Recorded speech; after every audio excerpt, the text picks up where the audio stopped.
कहानी की शुरुआत होती है एक छोटे पैसेंजर प्लेन से जो अमेरिका की तरफ जा रहा था। उसी दौरान एक यात्री हैरान होकर फ्लाइट अटेंडेंट से पूछता है कि आखिर फ्लाइट का रूट अचानक क्यों बदल दिया गया। फ्लाइट अटेंडेंट उसे समझाती है कि असली रूट पर मौसम बहुत खराब है, इसलिए पायलट ने खुद फैसला लेकर रास्ता बदल दिया है और अब विमान अमेजन के ऊपर से उड़ान भरेगा। चूंकि इस फ्लाइट में केवल 8 यात्री थे, इसलिए किसी ने इस बात को ज्यादा गंभीरता से नहीं लिया। लेकिन कुछ देर बाद अचानक पूरा विमान जोर जोर से हिलने लगता है। पायलट नोटिस करता है कि अचानक विमान का जीपीएस सिस्टम काम करना बंद कर चुका है, यहाँ तक कि कंट्रोल पैनल भी रिस्पॉन्ड नहीं कर रहा। पायलट तुरंत बेस स्टेशन से संपर्क करने की कोशिश करता है, लेकिन उसकी कोशिश भी नाकाम हो जाती है क्योंकि रेडियो कम्युनिकेशन सिस्टम भी बंद हो चुका था। लेकिन सबसे अजीब बात यह थी कि पायलट को जैसे पहले से अंदाजा था कि कुछ गलत होने वाला है। वो किसी तरह विमान को संभालते हुए अपने फोन से एक आखिरी वीडियो रिकॉर्ड करने लगता है। उस वीडियो में वो कहता है कि इस विमान में ऐसे बड़े बड़े राज छिपे हैं जिन्हें देखकर उसे पहले ही शक हो गया था कि कोई बड़ा हादसा हो सकता है। अब विमान तेजी से नीचे गिरने लगता है। सामने घना जंगल और ऊंचे पहाड़ दिखाई दे रहे थे। पायलट किसी तरह पेड़ों की शाखाओं का इस्तेमाल करके विमान की स्पीड कम करने की कोशिश करता है ताकि क्रैश का असर थोड़ा कम हो जाए। कई किलोमीटर तक घसीटने के बाद आखिरकार विमान रुक जाता है। यहाँ मौजूद लगभग सभी यात्री जिंदा बच जाते हैं, लेकिन फ्लाइट अटेंडेंट जिसने सीट बेल्ट नहीं पहनी थी वो मौके पर ही मर जाती है। अब सभी यात्री घबराकर एक दूसरे से चर्चा करने लगते हैं कि आखिर अब उन्हें क्या करना चाहिए। वो लोग पहले ये कंफर्म करते हैं कि फ्लाइट अटेंडेंट के अलावा किसी को कोई गंभीर चोट नहीं आई। इसके बाद 2 यात्री जल्दी से कॉकपिट में जाकर पायलट की हालत देखने लगते हैं, लेकिन वहाँ का दृश्य देखकर वो दंग रह जाते हैं। कुछ पेड़ों की बड़ी शाखाएं पायलट के सीने के आर पार हो चुकी थीं, फिर भी वो किसी तरह जिंदा था। दोनों यात्री धीरे धीरे सीट हटाने की कोशिश करते हैं ताकि पायलट ठीक से सांस ले सके। तभी अचानक विमान के बाहर आग लगने की आवाज आती है। सभी यात्री तुरंत विमान से बाहर निकल जाते हैं और आग बुझाने की कोशिश करने लगते हैं, क्योंकि अगर पूरा विमान जल गया तो रेस्क्यू टीम आने तक वो लोग रहेंगे कहाँ। कुछ समय बाद हालात थोड़े शांत होते हैं। अब सभी 8 यात्री एक साथ बैठकर समझने की कोशिश करते हैं क्या आखिर रूट बदलने के बाद वो अमेजन के किस हिस्से में आ गए। किसी के फोन में कोई सिग्नल नहीं था, मतलब इस घने जंगल में सैटेलाइट फोन के बिना बाहर की दुनिया से संपर्क करना लगभग नामुमकिन था। ये जंगल सैकड़ों मील तक फैला हुआ था, यहाँ से पैदल निकलना भी असंभव जैसा था। सबसे बड़ी समस्या ये थी कि बाहर किसी को ये तक नहीं पता कि उनका विमान यहाँ क्रैश हुआ है, मतलब कोई उन्हें ढूंढने भी नहीं आएगा। तभी यात्रियों में से एक आदमी जिसका नाम जैक था सबका परिचय जानने की बात करता है। वो कहता है कि अगर सब एक दूसरे को समझेंगे तभी मिलकर सही फैसला ले पाएंगे कि आगे क्या करना है। जैक अपना परिचय देते हुए बताता है कि वो एक इंश्योरेंस इन्वेस्टिगेटर है। उसका काम लोगों को इंश्योरेंस फ्रॉड करने से रोकना है। वो अपना एक केस खत्म करके अमेरिका वापस लौट रहा था। इसके बाद दूसरा यात्री अपना नाम केविन बताता है। वो पेशे से एक डॉक्टर था। केविन बताता है कि कई साल डॉक्टर रहने के बाद उसने मेडिकल इक्विपमेंट का बिजनेस शुरू किया है और उसी काम से वो वापस अमेरिका जा रहा था। डॉक्टर केविन पायलट की हालत देखकर समझ जाता है कि उसकी वोकल कॉर्ड डैमेज हो चुकी है, इसलिए वो बोल नहीं पा रहा। लेकिन वही इकलौता इंसान था जो शायद उन्हें यहाँ से बाहर निकाल सकता था, इसलिए उसे हर हाल में बचाना जरूरी था। इसके बाद तीसरी यात्री अपना नाम क्रिस्टी बताती है। वो कहती है कि उसे दुनिया घूमना पसंद है और वो अपने ट्रैवल वीडियो सोशल मीडिया पर पोस्ट करती है, लेकिन जब उससे उसके अतीत के बारे में पूछा जाता है तो वो कुछ भी बताने से मना कर देती है। चौथा यात्री था कार्लोस। वो एक रेसलर था और मूल रूप से मेक्सिको का रहने वाला था। वो एक फाइटिंग प्रतियोगिता में हिस्सा लेने अमेरिका जा रहा था। इसके बाद एक युवा कपल अपना परिचय देता है। उनका नाम था डैनी और एमी। वो बताते हैं कि उनकी हाल ही में शादी हुई है और वो हनीमून के लिए अमेरिका जा रहे थे। आखिर में बचते हैं एक मिडिल एज कपल डेविड और लीसा। वो अमेरिका के एक छोटे शहर में होटल चलाते थे, लेकिन डेविड की हार्ट सर्जरी के लिए वो बाहर जा रहे थे। इस तरह सभी लोग एक दूसरे के बारे में थोड़ा बहुत जान लेते हैं। अब उनके साथ था घायल पायलट जो बोलने की हालत में नहीं था। तभी जैक सबको सुझाव देता है कि सबसे पहले विमान में बचा सारा खाना और पानी इकट्ठा करके राशन की तरह बांटना चाहिए ताकि उन्हें पता चल सके कि वो कितने दिन तक जिंदा रह सकते हैं। वो लोग चेक करते हैं और पता चलता है कि खाना और पानी ज्यादा से ज्यादा 3 दिन तक चल सकता है। इसके बाद जैक कहता है कि अगर बारिश या तूफान आया तो उन्हें विमान के अंदर शरण लेनी पड़ सकती है, इसलिए फ्लाइट अटेंडेंट की बॉडी को बाहर कहीं दूर रखना होगा ताकि विमान के अंदर जगह बनी रहे। सभी लोग मिलकर ये छोटे छोटे काम खत्म करते हैं। अब उनके सामने सबसे बड़ा सवाल था यहाँ से बाहर कैसे निकला जाए। अब जैक और बाकी सभी घायल पायलट के पास जाकर उससे पूछते हैं कि क्या विमान में कोई सैटेलाइट फोन मौजूद है जिससे वो बाहर मदद के लिए संपर्क कर सकें। साथ ही वो ये भी जानना चाहते थे कि आखिर विमान अपने असली रूट से हटकर इस जंगल में कैसे आ गया और बिना किसी खराब मौसम के अचानक क्रैश कैसे हो गया। पायलट कुछ बोलने की कोशिश करता है। ऐसा लग रहा था जैसे वो कोई बड़ा राज जानता हो, लेकिन बोल ना पाने की वजह से वो कुछ भी बता नहीं पाता।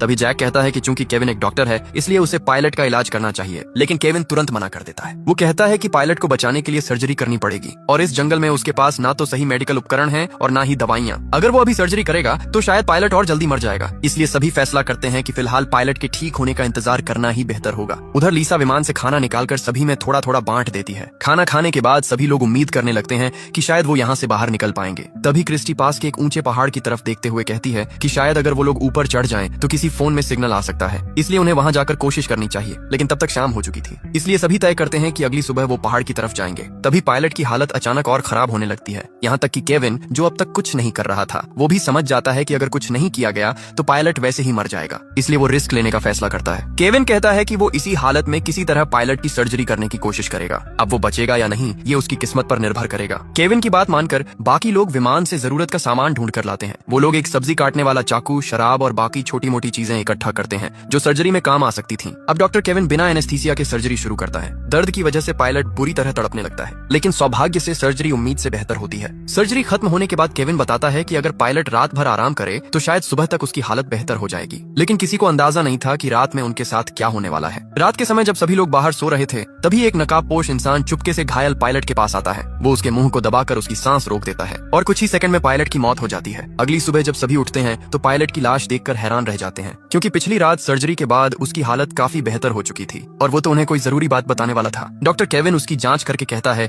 कि उसके शरीर में कोई इन्फेक्शन नहीं हुआ था, मतलब उसकी मौत सामान्य तरीके से नहीं हुई। अब सभी लोग चर्चा करने लगते हैं कि रात में किसी को पायलट की निगरानी करनी चाहिए थी, लेकिन अब बहुत देर हो चुकी थी। आखिरकार वो लोग सोचते हैं कि शायद उसकी मौत चोटों की वजह से हुई होगी, इसलिए वो पायलट की बॉडी को भी फ्लाइट अटेंडेंट की बॉडी के पास एक पेड़ के नीचे रख आते हैं, ताकि अगर कभी कोई रेस्क्यू टीम यहाँ पहुंचे तो दोनों की बॉडी उनके परिवार तक पहुंचाई जा सके। लेकिन किसी का ध्यान नहीं जाता कि पायलट की जेब से उसका फोन नीचे गिर चुका था और डैनी चुपचाप वो फोन उठा लेता है। जब एमी उससे इसके बारे में पूछती है तो डैनी उसे किसी को कुछ न बताने के लिए कहता है, क्योंकि अब उसे किसी पर भरोसा नहीं रहा था। इसके बाद डैनी अकेले पायलट की बॉडी के पास जाता है और उसका एक उंगली काट लेता है ताकि फिंगरप्रिंट से फोन अनलॉक किया जा सके। उधर मिडिल एज कपल डेविड और लीसा आपस में बात कर रहे होते हैं। लीसा अपने पति से कहती है कि उसे नहीं लगता पायलट की मौत सामान्य थी। वो पहले एक अस्पताल में नर्स रह चुकी थी और उसने एक बार एक मरीज को दम घुटने से मरते देखा था। लीसा बताती है कि पायलट का चेहरा भी उसी मरीज की तरह काला पड़ गया था, मतलब किसी ने जानबूझकर उसकी सांस रोकी थी। लेकिन उसने ये बात बाकी लोगों को नहीं बताई, क्योंकि साफ था कि उन 8 लोगों में से ही कोई एक कातिल था। डेविड हैरान होकर पूछता है कि आखिर कोई यात्री पायलट को क्यों मारेगा, लेकिन लीसा कहती है कि अब उन्हें ये पता लगाना होगा और अब से उन्हें बहुत सावधान रहना होगा। उन्हें खुद के अलावा किसी पर भरोसा नहीं करना चाहिए। इसी दौरान लीसा को अचानक महसूस होता है कि कोई उनकी बातें सुन रहा है, इसलिए वो तुरंत बात करना बंद कर देती है। उधर ट्रैवलर क्रिस्टी एमी के पास आकर कहती है कि उसे पता है कि डैनी और एमी असल में हनीमून पर नहीं जा रहे। अब एमी सच बता देती है। वो कहती है कि वो एक अमीर बिजनेसमैन की बेटी है और डैनी उसके घर का ड्राइवर था, लेकिन दोनों एक दूसरे से प्यार करने लगे और जब उन्हें लगा कि उनका परिवार इस रिश्ते को कभी स्वीकार नहीं करेगा, तब दोनों घर छोड़कर अमेरिका भाग रहे थे। क्रिस्टी समझ जाती है कि उन्होंने बाकी लोगों से झूठ बोला था ताकि कोई उन्हें शक की नजर से न देखे। उधर कार्लोस सबको एक अच्छी खबर देता है। उसे विमान के मलबे में एक जीपीएस डिवाइस मिली थी। वो कहता है कि अगर वो इस डिवाइस को पास के पहाड़ की चोटी तक ले जाकर एक्टिवेट कर दे तो शायद मदद मिल सकती है। उसका सिग्नल बहुत दूर तक जाएगा। साथ ही कार्लोस कहता है कि डिवाइस जितनी खराब हुई है वो उसे अगले दिन तक ठीक कर देगा। ये सुनकर सभी थोड़ी राहत की सांस लेते हैं, क्योंकि आखिरकार उन्हें बाहर निकलने की एक उम्मीद दिखाई देने लगी थी। कार्लोस बताता है कि उसके पिता पहले इलेक्ट्रिशियन थे और उसने उन्हीं से ये सब काम सीखा था, लेकिन वो खुद एक फाइटर बनना चाहता था, इसलिए उसने अपने पिता का काम छोड़ दिया। तभी जैक कहता है कि ठीक है, आज कार्लोस जीपीएस डिवाइस ठीक करेगा और कल सुबह सभी पहाड़ पर चढ़कर उसे एक्टिवेट करेंगे। लेकिन तभी लीसा एक बुरी खबर देती है। वो बताती है कि उनका खाना चोरी हो गया है। हालांकि उन्हें यहाँ फंसे सिर्फ एक दिन हुआ था। जो खाना 3 दिन तक चलना था वो लगभग खत्म हो चुका था। अब जैक और क्रिस्टी तुरंत विमान के अंदर जाकर जांच करने लगते हैं कि आखिर खाना किसने चुराया। उन्हें समझ आ जाता है कि किसी ने जानबूझकर राशन खत्म किया है। इसी दौरान जैक नोटिस करता है कि क्रिस्टी बहुत प्रोफेशनल तरीके से जांच कर रही है। तब वो कहता है कि वो कोई साधारण ट्रैवलर नहीं हो सकती, क्योंकि आम इंसान इस तरह जांच नहीं करता। तब आखिरकार क्रिस्टी सच बताती है। वो असल में एक रिपोर्टर थी जो अलग अलग देशों में जाकर गैंग्स और अपराधियों का पर्दाफाश करती थी। इसीलिए उसने अपने बारे में झूठ बोला था, ताकि अगर यात्रियों में कोई अपराधी हो तो वो उस पर हमला न करे। मतलब वहाँ मौजूद हर इंसान अपने अतीत के बारे में कुछ न कुछ छिपा रहा था। अब क्योंकि उनके पास खाने और पानी की कमी हो चुकी थी, इसलिए कार्लोस को जीपीएस डिवाइस ठीक करने के लिए छोड़कर बाकी सभी लोग जंगल में खाने और पानी की तलाश में निकल पड़ते हैं। चलते चलते उन्हें रास्ते में नीले रंग के कुछ मशरूम दिखाई देते हैं। क्रिस्टी अपने रिपोर्टिंग अनुभव से तुरंत समझ जाती है कि ये जहरीले मशरूम है और इन्हें खाने से कुछ घंटों में इंसान की मौत हो सकती है। वो सभी को चेतावनी देती है कि कोई भी गलती से इन्हें हाथ न लगाए। साथ ही वो ये भी बताती है कि ऐसे मशरूम आमतौर पर गीली जगहों पर उगते हैं, मतलब आसपास कहीं पानी का बड़ा स्रोत जरूर होगा। थोड़ा आगे बढ़ने पर उन्हें सच में एक तालाब मिल जाता है, लेकिन वहाँ का पानी साफ नहीं था, इसलिए उसे पीने लायक बनाने का तरीका ढूंढना जरूरी था।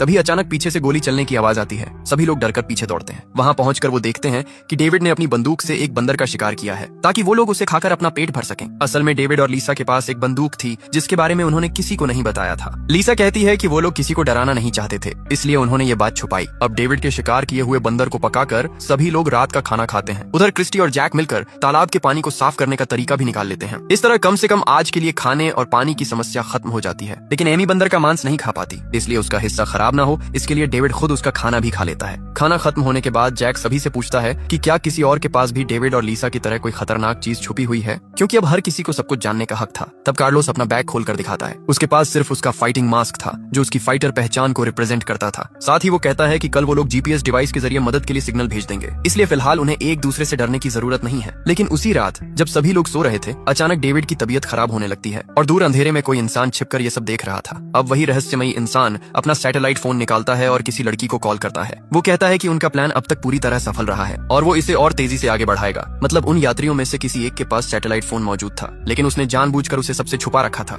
और शायद वही शुरू से ये सब कर रहा था। लेकिन क्यों, ये अभी भी एक बड़ा रहस्य था। अगली सुबह सभी लोग लीसा के रोने की आवाज सुनकर जागते हैं, क्योंकि रात में डेविड की मौत हो चुकी थी। डॉक्टर केविन उसकी जांच करके बताता है कि उसके मुंह से झाग निकल रहा है, मतलब उसे फूड पॉइजनिंग हुई थी और शायद उसे वही जहरीले मशरूम खिलाए गए थे जो उन्होंने पिछले दिन जंगल में देखे थे। ये सुनते ही लीसा गुस्से में आ जाती है। वो सभी पर चिल्लाने लगती है कि उनमें से कोई एक इंसान सबको एक एक करके मार रहा है, लेकिन अब तक किसी को ये समझ नहीं आ रहा था कि आखिर कोई ऐसा क्यों करेगा। इन 8 लोगों में से तो कोई भी एक दूसरे को पहले से जानता तक नहीं था। तब लीसा सभी को बताती है कि पायलट की मौत भी सामान्य नहीं थी। उसे उसी समय समझ आ गया था कि किसी ने जानबूझकर उसका दम घोंटा था, लेकिन उसने उस वक्त कुछ नहीं कहा ताकि सभी लोग आपस में लड़ने न लगे। अब लीसा को याद आता है कि उसने ये सारी बातें डेविड को बताई थी और उसी दौरान उसे महसूस हुआ था कि कोई उनकी बातें सुन रहा था। मतलब जिसने उनकी बातें सुनी उसी ने बाद में डेविड को निशाना बनाया, क्योंकि डेविड सच के करीब पहुंच चुका था। अब सभी को समझ आने लगता है कि जब उन्होंने जंगल में जहरीले मशरूम देखे थे तब किसी ने चुपके से कुछ मशरूम उठा लिए थे और रात में उन्हें डेविड के खाने में मिला दिया। सबसे डरावनी बात ये थी कि डेविड ने एमी का खाना भी खाया था, मतलब शायद असली निशाना एमी थी। अब वहाँ मौजूद हर इंसान डर जाता है, क्योंकि अगर उनमें से कोई एक कातिल है तो हर किसी की जान खतरे में थी। ऊपर से विमान का अचानक क्रैश होना, फिर एक एक करके लोगों का मरना, ये सब साफ इशारा कर रहा था कि ये कोई हादसा नहीं बल्कि पहले से बनाई गई योजना थी। अब सभी लोग अलग अलग रहने लगते हैं, क्योंकि कोई भी किसी पर भरोसा नहीं कर पा रहा था। उधर डैनी एमी को पायलट का फोन दिखाता है जिसे उसने पहले छुपा लिया था। उस फोन में पायलट की आखिरी वीडियो रिकॉर्डिंग मौजूद थी। वीडियो में पायलट खुद कह रहा था कि विमान में कोई बहुत बड़ा राज छुपा हुआ है और विमान को जानबूझकर क्रैश करवाया गया है। डैनी और एमी वो वीडियो बाकी सभी को भी दिखा देते हैं। अब सभी पूरी तरह यकीन कर लेते हैं कि यहाँ सच में कोई बड़ा खेल चल रहा है और पिछले दोनों लोगों की मौत महज हादसा नहीं थी। इसी दौरान कार्लोस बताता है कि उसने आखिरकार जीपीएस डिवाइस ठीक कर ली है। अब उन्हें सिर्फ पहाड़ की चोटी तक पहुंचकर उसे एक्टिवेट करना था, लेकिन अब कोई किसी पर भरोसा नहीं कर रहा था, क्योंकि अगर असली कातिल उनके बीच मौजूद था तो वो कभी नहीं चाहेगा कि मदद पहुंचे। अगर जीपीएस चालू हो गया तो सभी लोग यहाँ से बच निकलेंगे। अब सभी चर्चा करने लगते हैं कि पहाड़ पर कौन जाएगा और कौन नीचे कैंप की सुरक्षा करेगा। आखिरकार जैक कहता है कि वो नीचे रहकर कैंप संभालेगा, जबकि कार्लोस, डॉक्टर केविन और क्रिस्टी पहाड़ पर जाकर जीपीएस डिवाइस इंस्टॉल करेंगे। तीनों लोग अब डिवाइस लेकर पहाड़ की तरफ बढ़ने लगते हैं। उनका प्लान साफ था, अगर उनमें से कोई एक कातिल निकला तो बाकी 2 लोग मिलकर उसे संभाल लेंगे। उधर चढ़ाई के दौरान कार्लोस च्यूइंग गम चबाने लगता है। तभी क्रिस्टी उसके गम के रैपर को देखकर समझ जाती है कि ये उसी खाने का हिस्सा था जो पहले चोरी हुआ था, मतलब खाना कार्लोस ने चुराया था। अब क्रिस्टी के मन में शक पैदा होने लगता है कि शायद वही असली कातिल भी हो सकता है, लेकिन वो अभी किसी को कुछ नहीं बताती। वो चुपचाप कार्लोस पर नजर रखने लगती है। साथ ही सावधानी के लिए वो जीपीएस डिवाइस भी कार्लोस से लेकर खुद संभाल लेती है, क्योंकि उसे डर था कि कहीं कार्लोस डिवाइस को नुकसान न पहुंचा दे। अब तीनों धीरे धीरे पहाड़ की चोटी की तरफ बढ़ते रहते हैं। कई घंटों की मुश्किल चढ़ाई के बाद आखिरकार वो लोग ऊपर पहुंच जाते हैं, लेकिन तभी अचानक क्रिस्टी का पैर फिसल जाता है और वो पहाड़ के किनारे से नीचे लटक जाती है। सबसे खतरनाक बात ये थी कि जीपीएस डिवाइस भी किनारे के पास गिर चुकी थी। अगर वो डिवाइस नीचे गिर जाती तो यहाँ से बाहर निकलने की उनकी आखिरी उम्मीद खत्म हो जाती। इसलिए अपनी जान जोखिम में डालकर क्रिस्टी सबसे पहले डिवाइस पकड़ लेती है। उधर कार्लोस और केविन अपनी जान की परवाह किए बिना क्रिस्टी को ऊपर खींचने लगते हैं और आखिरकार वो दोनों मिलकर क्रिस्टी और डिवाइस दोनों को बचा लेते हैं। इस घटना के बाद तीनों के बीच थोड़ा भरोसा बनने लगता है, क्योंकि अगर उनमें से कोई कातिल होता तो वो आसानी से बाकी लोगों को मरने के लिए छोड़ सकता था,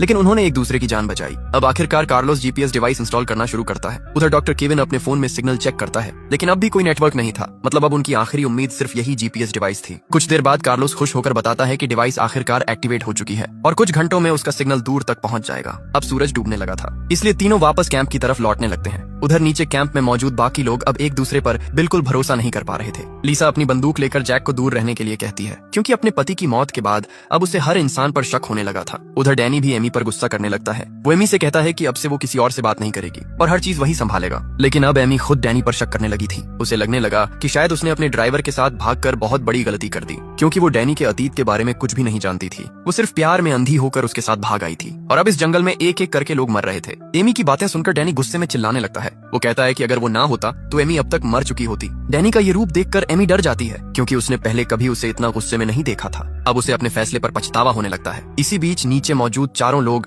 एक दूसरे को शक की नजर से देखते रहते हैं। कुछ देर बाद पहाड़ से लौटकर कार्लोस, केविन और क्रिस्टी वापस कैंप पहुंचते हैं। वो बताते हैं कि जीपीएस डिवाइस सही तरीके से एक्टिवेट हो चुकी है और अगर किस्मत अच्छी रही तो अगले दिन तक कोई न कोई रेस्क्यू टीम वहां पहुंच जाएगी। अब बचे हुए सातों लोग अजीब खामोशी में रात का खाना खाते हैं। हर कोई बस यही सोच रहा था कि किसी तरह उन्हें सिर्फ अगली सुबह तक जिंदा रहना है। रात होते ही सभी सो जाते हैं, लेकिन कार्लोस अकेले अपनी फाइटिंग प्रैक्टिस शुरू कर देता है। वो अपनी प्रतियोगिता के लिए तैयारी पूरी करना चाहता था। कार्लोस अपने सपनों को लेकर इतना जुनूनी था कि इस भयानक हालत में भी उसका ध्यान सिर्फ प्रैक्टिस पर था। इसी वजह से उसने पहले खाना भी चुराया था ताकि उसकी डाइट खराब ना हो। लेकिन तभी अचानक कार्लोस देखता है कि सामने अंधेरे में कोई काले कपड़ों में खड़ा है और सबसे डरावनी बात यह थी कि उस इंसान ने कार्लोस का फाइटिंग मास्क पहन रखा था। कुछ समझ पाता उससे पहले ही वो रहस्यमय इंसान कार्लोस पर चाकू से हमला कर देता है और कुछ ही सेकंड में कार्लोस की हत्या हो जाती है। अगली सुबह जब सभी उठते हैं तो कार्लोस कहीं दिखाई नहीं देता। तब जैक कहता है कि उन्हें अलग अलग होकर उसे ढूंढना चाहिए, लेकिन डॉक्टर केविन याद दिलाता है कि अगर जीपीएस डिवाइस काम कर रही है तो अब तक रेस्क्यू टीम आ जानी चाहिए थी। उन्हें नहीं पता था कि रात में किसी ने चुपके से जीपीएस डिवाइस की वायर काट दी थी,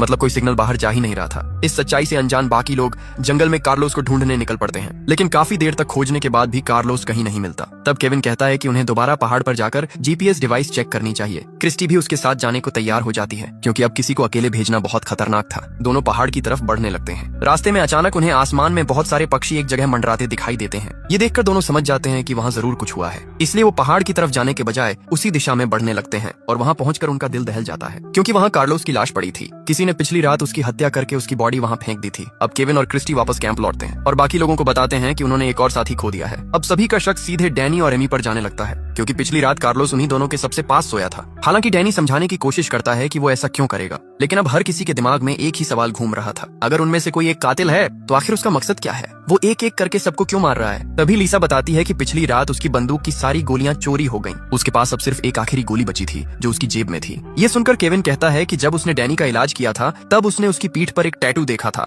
और ऐसा टैटू आमतौर पर गैंग के लोग बनवाते हैं, मतलब डैनी किसी गैंग से जुड़ा हो सकता है। ऊपर से एमी भी उसके अतीत के बारे में कुछ नहीं जानती थी, इसलिए शक और बढ़ जाता है। लेकिन डैनी कहता है कि वो टैटू उसने खुद नहीं बनवाया था, उसे झूठे केस में जेल भेजा गया था और वहाँ गैंग के लोगों ने जबरदस्ती उसके शरीर पर वो टैटू बना दिया। वो कहता है कि जेल से निकलने के बाद उसने अपनी जिंदगी बदलने की कोशिश की और तभी उसे एमी के घर ड्राइवर की नौकरी मिली। वहीं उसे एमी से प्यार हो गया। डैनी साफ कहता है कि वो अपराधी नहीं है और वो ये सब नहीं कर रहा। साथ ही वो एमी को ये भी बताता है कि शुरुआत में वो उसके पैसों की तरफ आकर्षित हुआ था, लेकिन बाद में उसे सच में एमी से प्यार हो गया और अब वो उसे बचाने के लिए कुछ भी कर सकता है। इसी दौरान शाम हो जाती है और अचानक जंगल में तेज तूफान और भारी बारिश शुरू हो जाती है। सभी लोग भागकर वापस विमान के अंदर आ जाते हैं, लेकिन तभी उन्हें आखिरकार वो चीज दिखाई देती है जिसकी वजह से शायद ये सब हो रहा था। बारिश के कारण विमान की छत का एक हिस्सा टूट जाता है और वहाँ से कई बड़े बैग नीचे गिरते हैं। जब जैक छत हटाकर ठीक से देखता है तो सभी दंग रह जाते हैं, क्योंकि उन बैग्स के अंदर सफेद रंग के कई पैकेट भरे हुए थे। सभी तुरंत समझ जाते हैं कि ये ड्रग्स हैं और उनकी कीमत करोड़ों में होगी। अब धीरे धीरे सारी बातें साफ होने लगती हैं। एयरलाइन असल में सामान्य यात्रियों की आड़ में ड्रग्स की तस्करी कर रही थी। शायद इसी वजह से उनकी फ्लाइट टिकट बाकी फ्लाइट से इतनी सस्ती थी। अब डैनी, जिसने पहले गैंग के साथ काम किया था, वो तुरंत पहचान जाता है कि ये बहुत बड़ा ड्रग ऑपरेशन है। उसे समझ आ जाता है कि शायद एयरलाइन का राज किसी तरह लीक हो गया था और इसलिए विमान को जानबूझकर इस जंगल में क्रैश करवाया गया। अब सभी ये समझ जाते हैं कि उनके बीच मौजूद कातिल शायद इन ड्रग्स पर कब्जा करना चाहता था, लेकिन फिर भी कई सवाल बाकी थे। अगर मकसद सिर्फ ड्रग्स हासिल करना था तो फिर बाकी लोगों को मारने की क्या जरूरत थी? इसी बीच अचानक एमी डरकर विमान से बाहर भाग जाती है। उसे लगता है कि जिसने भी ये सब किया है वो अब उन्हें भी मार देगा। तब डैनी तुरंत उसके पीछे भागता है। उधर केविन कहता है कि किसी को अकेले बाहर नहीं जाना चाहिए। इसके बाद लीसा भी बंदूक लेकर एमी को ढूंढने बाहर निकलती है। बाहर तेज बारिश और तूफान की वजह से कुछ भी साफ सुनाई नहीं दे रहा था। लीसा जंगल में एमी को ढूंढ रही होती है, तभी पीछे से वही रहस्यमय कातिल उस पर हमला कर देता है। वो चाकू से लीसा पर कई वार करता है। मरने से पहले लीसा उसकी नकाब हटाने की कोशिश करती है ताकि उसका चेहरा देख सके, लेकिन वो सफल नहीं हो पाती और कुछ ही पलों में लीसा की भी मौत हो जाती है। अगली सुबह जब बाकी लोग लीसा की लाश देखते हैं तो सभी पूरी तरह टूट जाते हैं। उन्होंने लाख कोशिश की, लेकिन कातिल बार बार किसी न किसी को मार रहा था। अब वहाँ मौजूद हर इंसान दूसरे पर शक करने लगता है, लेकिन किसी के पास कोई पक्का सबूत नहीं था। तभी अचानक क्रिस्टी अपनी बंदूक जैक की तरफ तान देती है। वो कहती है कि उसे जैक के सामान से लीसा की बंदूक की चोरी हुई गोलियां मिली हैं, मतलब जैक ही असली कातिल हो सकता है। लेकिन क्रिस्टी के पास सिर्फ यही सबूत नहीं था, उसे जैक के बैग से एक सैटेलाइट फोन भी मिला था। अब क्रिस्टी पूरी तरह यकीन कर चुकी थी कि जैक ही ये सब कर रहा है। हालांकि जैक खुद को बेगुनाह बताता है। वो कहता है कि हाँ, उसने लीसा की बंदूक से गोलियां निकाली थीं, लेकिन उसने ऐसा इसलिए किया क्योंकि उसे लगा था कि लीसा ही कातिल है। वो सिर्फ बाकी लोगों की सुरक्षा चाहता था, लेकिन सैटेलाइट फोन उसका नहीं था। जैक कहता है कि असली कातिल ने ही उसे फंसाने के लिए वो फोन उसके बैग में रखा है। तभी केविन जल्दी से कहता है कि उन्हें उस सैटेलाइट फोन से तुरंत मदद मांगनी चाहिए, लेकिन क्रिस्टी बताती है कि वो पहले ही कोशिश कर चुकी है। फोन में एक पासवर्ड लगा हुआ है और बिना पासवर्ड के वो इस्तेमाल नहीं हो सकता। अब क्योंकि फोन जैक के बैग से मिला था, इसलिए सभी को लगता है कि पासवर्ड सिर्फ जैक को ही पता होगा। लेकिन जैक बार बार कहता है कि फोन उसका नहीं है और उसे कोई पासवर्ड नहीं पता। अब डैनी गुस्से में जैक पर हमला कर देता है, लेकिन केविन उसे रोकते हुए कहता है कि अगर उन्होंने जैक को मार दिया तो फिर फोन कभी अनलॉक नहीं होगा और तब वो लोग यहाँ से बाहर नहीं निकल पाएंगे। इसलिए फिलहाल जैक को जिंदा रखना जरूरी था। इसके बाद वो लोग जैक को बांध देते हैं। अब बचे हुए 4 लोग फैसला करते हैं कि किसी को जैक से सच उगलवाना होगा और आखिरकार ये जिम्मेदारी डॉक्टर केविन को दी जाती है। केविन जैक के पास जाकर एक बार फिर उससे पासवर्ड पूछता है, लेकिन जैक फिर वही कहता है कि उसे कुछ नहीं पता। अब मजबूर होकर केविन उसे टॉर्चर करना शुरू कर देता है। वो उसके नाखून उखाड़ने लगता है। उधर उसी समय क्रिस्टी, डैनी और एमी पहाड़ पर लगे जीपीएस डिवाइस को चेक करने निकलते हैं। वहाँ पहुंचकर वो लोग देखकर दंग रह जाते हैं, क्योंकि किसी ने जीपीएस डिवाइस की वायर निकाल दी थी। मतलब इतने समय से कोई सिग्नल बाहर जा ही नहीं रहा था। अब क्रिस्टी जल्दी से वायर वापस जोड़ती है और आखिरकार जीपीएस डिवाइस दोबारा चालू हो जाती है। अब उनकी लोकेशन अमेरिका तक पहुंच जाती है, जहां लोग कई दिनों से उस लापता विमान को खोजने की कोशिश कर रहे थे। लेकिन समस्या ये थी कि लोकेशन अमेजन जंगल के उस हिस्से में थी जो अमेरिका की सीमा के बाहर आता था। ऊपर से एयरलाइन भी अमेरिकी रजिस्टर्ड नहीं थी, इसलिए अमेरिकी सेना वहां सीधे नहीं जा सकती थी। इसी दौरान एक सरकारी इन्वेस्टिगेटर जिसका नाम क्लेयर था, एयरलाइन के ऑफिस पहुंचती है। वो कंपनी के खिलाफ जांच शुरू करने का आदेश देती है, क्योंकि उनका एक विमान कई दिनों से गायब था और कंपनी ने इस बारे में किसी को कोई जानकारी नहीं दी थी। लेकिन एयरलाइन की मैनेजर कोरा मुस्कुराते हुए कहती है कि वो आराम से जांच कर सकती है, क्योंकि विमान अमेरिका के बाहर क्रैश हुआ है और वहां सिर्फ मैक्सिकन आर्मी ही जा सकती है। इसी दौरान एक बड़ा खुलासा होता है। वो इन्वेस्टिगेटर क्लेयर असल में जैक की पत्नी थी और जैक एयरलाइन के खिलाफ एक गुप्त मिशन पर गया था। वो इस पूरी ड्रग तस्करी की जांच कर रहा था, इसीलिए क्लेयर अब उसे ढूंढने की कोशिश कर रही थी। इस खुलासे के बाद एक बात साफ हो जाती है, जैक असली कातिल नहीं हो सकता। लेकिन जंगल में मौजूद बाकी लोग अभी भी उसी पर शक कर रहे थे। उधर जंगल में क्रिस्टी अकेले जैक के पास आती है। अब उसे भी लगने लगा था कि शायद जैक को फंसाया जा रहा है। जैक उसे समझाता है कि अगर वो सच में कातिल होता तो वो सिर्फ गोलियां नहीं बल्कि पूरी बंदूक चुरा लेता और फिर बाकी लोगों को आसानी से मार सकता था। लेकिन उसने ऐसा नहीं किया। क्रिस्टी को उसकी बात सही लगती है, इसलिए वो चुपचाप जैक की रस्सियां खोल देती है और उसे वहां से भाग जाने के लिए कहती है, ताकि बाकी लोग उसे दोबारा टॉर्चर ना कर सकें। अगली सुबह जब बाकी लोग देखते हैं कि जैक गायब है तो वो हैरान रह जाते हैं। क्रिस्टी ऐसे व्यवहार करती है जैसे उसे कुछ पता ही ना हो, लेकिन डैनी और एमी डर जाते हैं, क्योंकि अगर जैक सच में कातिल हुआ तो अब वो आजाद था और वो किसी से भी बदला ले सकता था, खास तौर पर केविन से, जिसने पिछली रात उसे बुरी तरह टॉर्चर किया था। अब केविन खुद डरने लगता है। तभी डैनी फैसला करता है कि वो एमी को लेकर बाकी लोगों से अलग हो जाएगा, क्योंकि अब उसे किसी पर भरोसा नहीं था। लेकिन क्रिस्टी उसे समझाने की कोशिश करती है। वो कहती है कि अगर सभी अलग अलग हो गए तो असली कातिल के लिए लोगों को मारना और आसान हो जाएगा। लेकिन डैनी कहता है कि इतने दिनों तक साथ रहने के बावजूद उनके कई साथी मर चुके हैं, इसलिए अब अलग होना ही बेहतर है। उधर जैक भी कैंप से दूर जाकर अकेले रहने के लिए कोई सुरक्षित जगह ढूंढने लगता है, क्योंकि अब सिर्फ क्रिस्टी को छोड़कर बाकी सभी उसे कातिल मान रहे थे। इसी बीच डैनी एमी को भरोसा दिलाता है कि वो उसे कुछ नहीं होने देगा।